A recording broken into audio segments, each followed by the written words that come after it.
Now, there's a battle on the high seas looming. In around a week's time, the High Court will rule whether the government can legally reallocate some of our fishing quota from the big fishing fleets to smaller inshore fishing operators.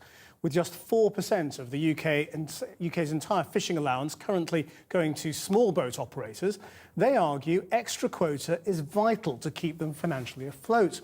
But the big fleets say the disputed quota belongs to them. Our science editor Tom Clark joined the Molly T monitoring fish stocks in the Thames estuary to see the pressures the small operators are under. Times are tough for Britain's small fishermen. Fishing quota is limited. Most is held by larger offshore fishing boats, leaving the inshore fleet a fraction of its former size. For the skippers that remain, making a living is precarious. Tony Talbot plies the silty shallows of the Thames estuary.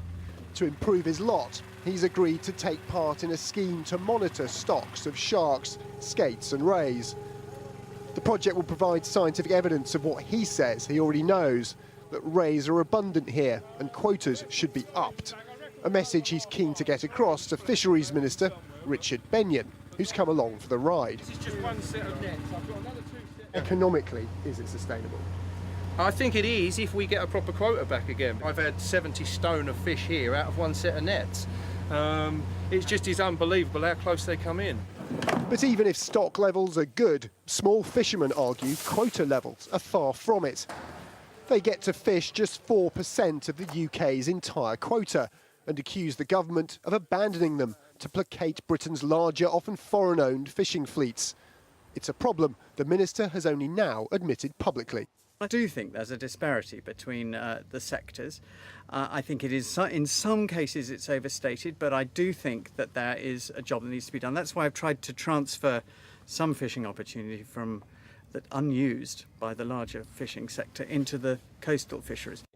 So total length is 81, and then we'll just move the fish around to get the wing width.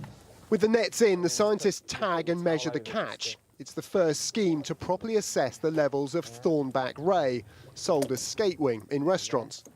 Thornback ray in the Thames estuary appear to be locally and seasonally abundant, but we need to gain more information and better understanding. Typical research vessels and their surveys don't necessarily record those numbers in these sort of areas because of the shallow water. So we're using fishermen that come to these areas all the time that know where the fish are.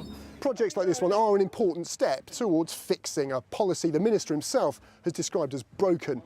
But making sure Britain's entire fishing industry is more environmentally and economically sustainable is a whole different kettle of fish.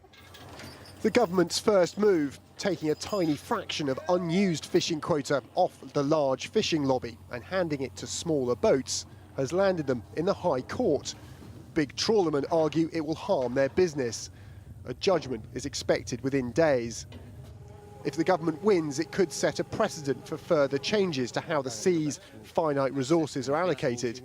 Lose, and smaller fishermen may find another opportunity to improve their lot slip away.